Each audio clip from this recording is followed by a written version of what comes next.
Hello and welcome to Ric Rambles On, episode 12.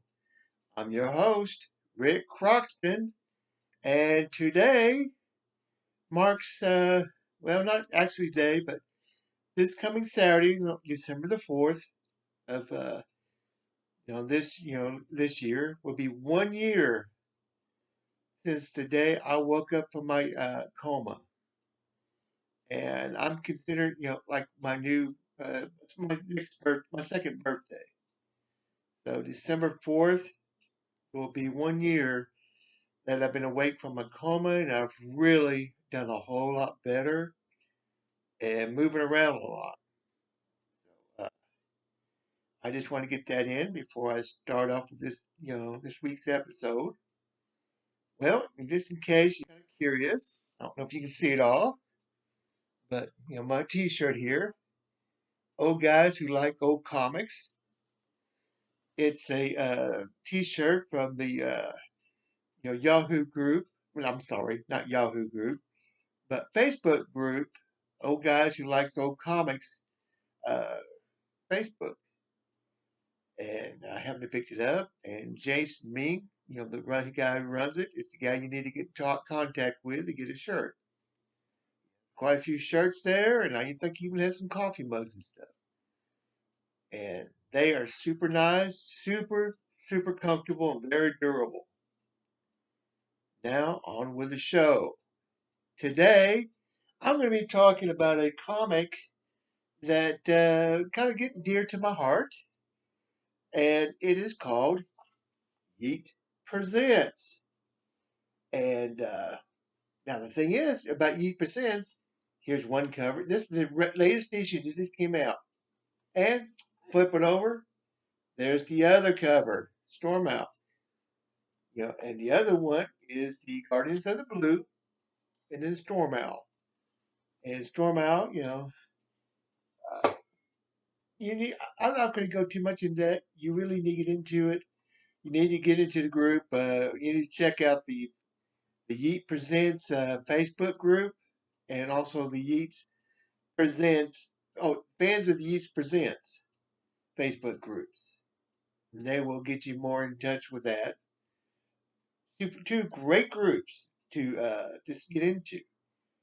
But now, next, I want to talk about another issue of Yeet that is very important to me. This is none other than Yeet Presents number 23. Oops, wrong side. Here. And just in case, you know, for shockers for a lot of you people, I have show notes and stuff right there. Now, this, you get there. This here is why it's so important to me. Is one of the reasons is the creators of this comic. The artist is none other than the great and very talented Eli Jansen, who done some of the great artwork. Let me show you some of the stuff in here. Some of the pages, very much a golden age style artwork.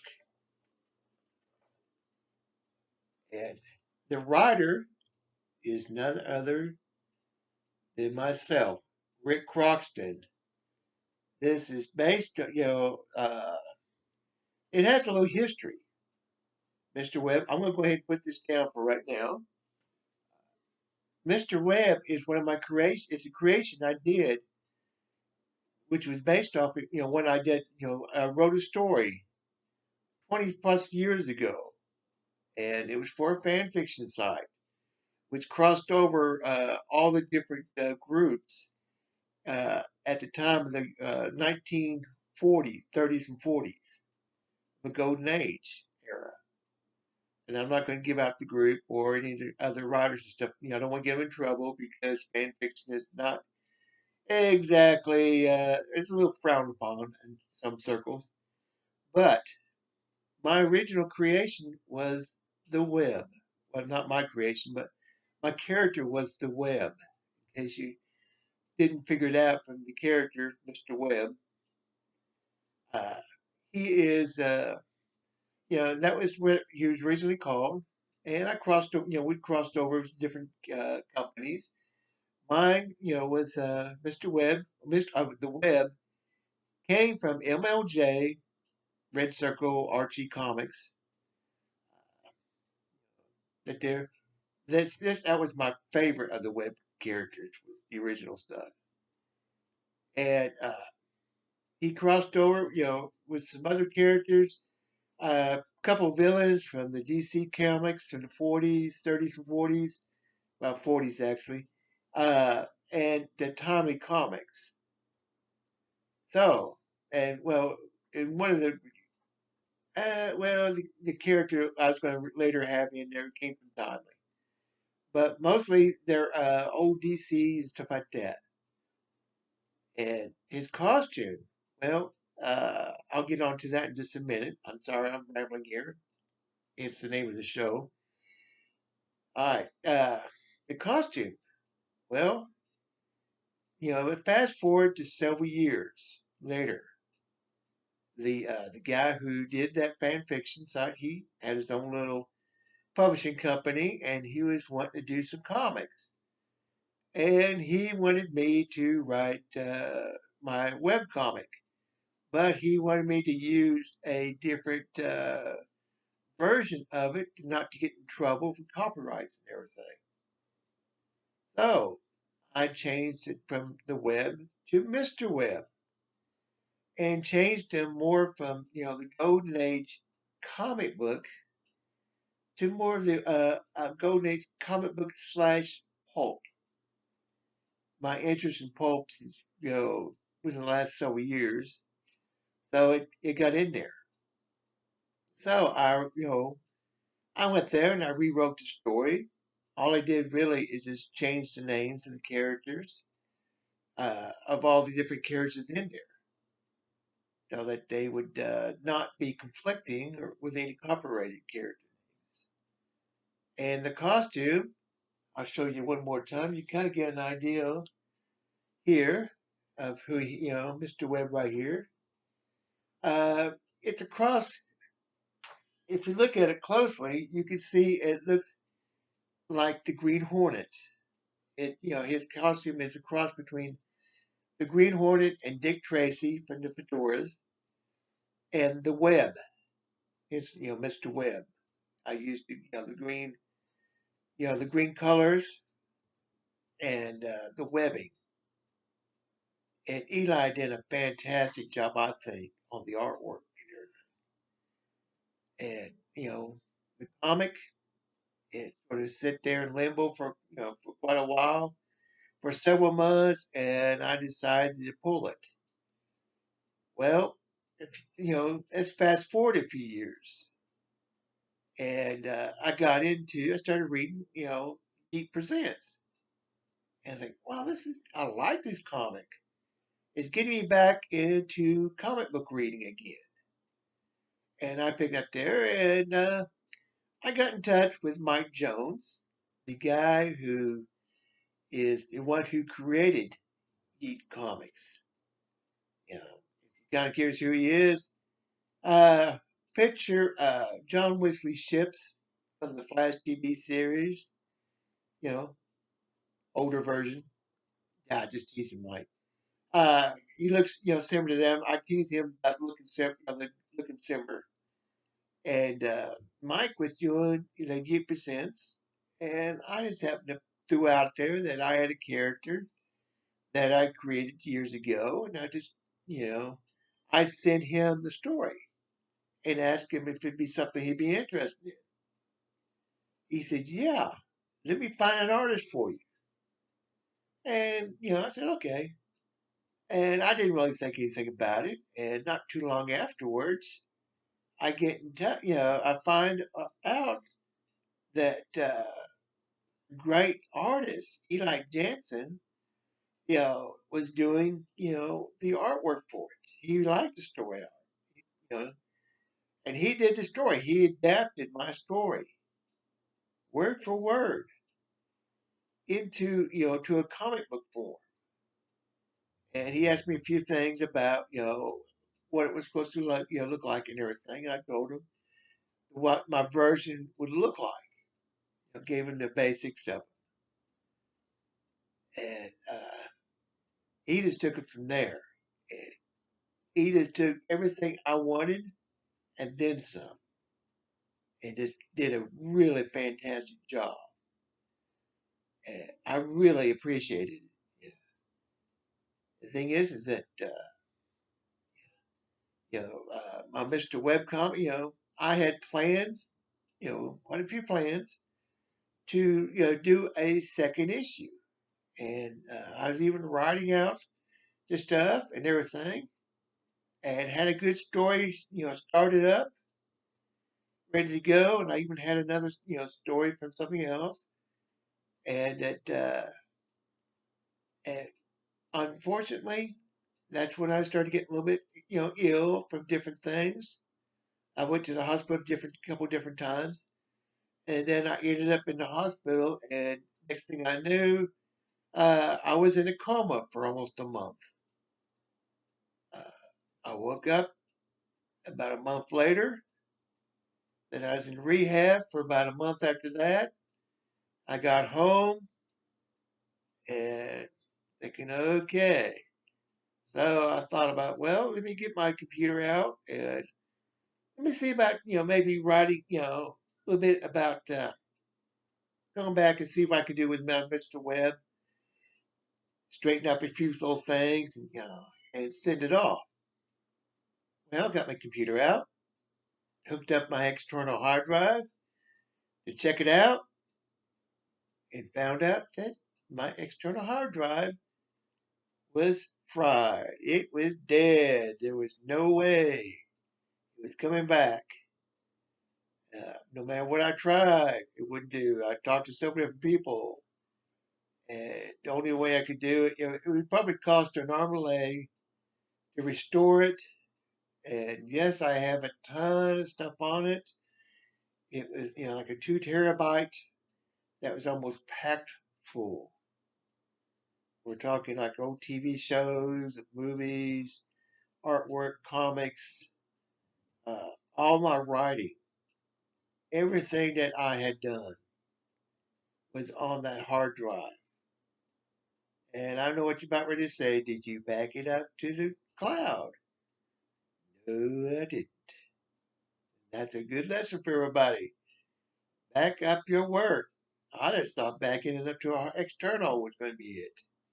But no, I had everything was on my external. I didn't, but that's the way it was. Unfortunately, I lost it all, and I've come to find out, plus that thanks to strokes that I've had, it affected my memory, and a lot of, I don't have it like it used to. But I'm not going to complain about that. Uh, so I'm hoping to really, if I can motivate myself enough to get back into it, maybe try to write the sequel. I've been asked for it by several people for a sequel to it. I think more people like it just because of the artwork. You know, my story, Mr. Webb, the comic itself, I'm going to give you kind of the basic. I'm not going to give you much out of it. Uh, really, I mean, like I said, the artwork, I thought, let me give you, it's in black and white here, and he has done fantastic. Like I said, it's a there we go, very much, I mean, if you look at it, you'll see a Golden Age style artwork, which I think works perfect for my character. And yeah, I have, I got ideas. I just have to figure out if I can write them out. Maybe, I might have to. Right now, I know I'm more of the idea man when it comes to writing. Maybe I can team up with somebody and hopefully, maybe get Eli to do a second issue of it. Uh, yeah. I just want to let people know, like they're. And the thing is, if if you see here, like I said, let me show you the most recent issue again. Here we go, Storm Owl and Guardians of the Blue. Okay, Storm Owl. It's uh, here, some great looking artwork, and it's Jason Meek, and I'm not going to try to say his last name. I would screw it up. I'm sorry. They did the Storm Out. He did several issues in here in Yeet Presents. I have. I'm really liking his character of the Storm Owl. It's unusual and different.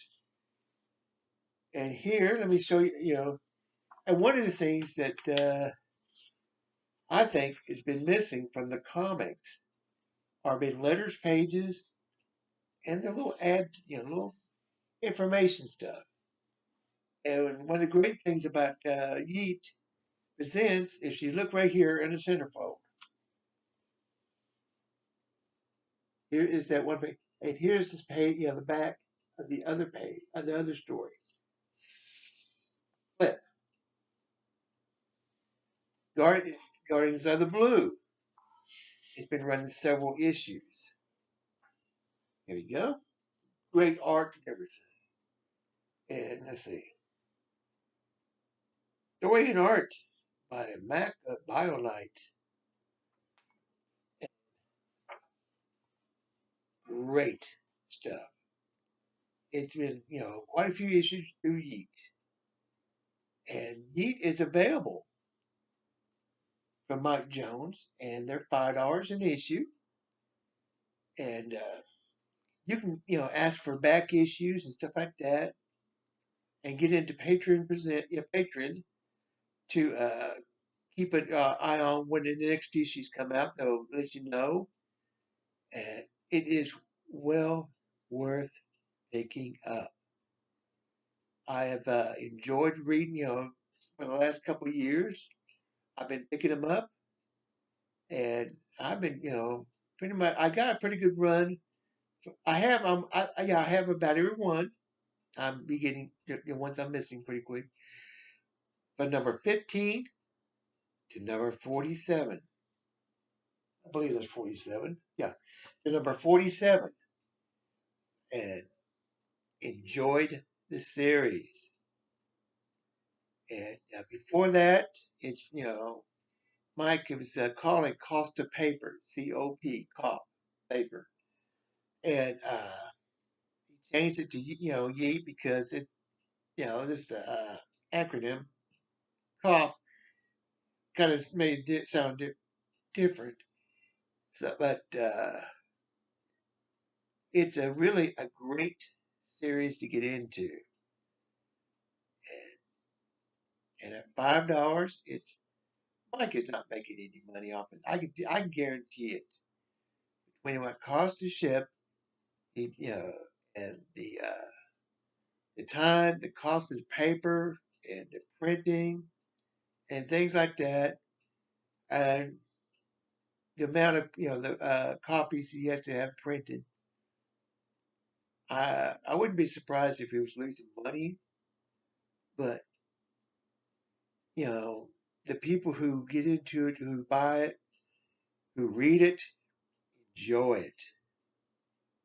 It is one of the most fun comics, and I'm gonna say right now, Yeet has put the fun back into comics. And we have a little saying: when all else fails, Yeet. All right. Well, I just want to thank you all for putting up with this episode here, and just as always, if you have any comments or anything, please leave a like or a comment down below. And if you want to do any donations or just a long letter to me or whatever, my email is Ric ric.croxton@gmail.com. That's RIC period CROXTON @gmail.com. And thank you, and I'll just be rambling on. Bye for now.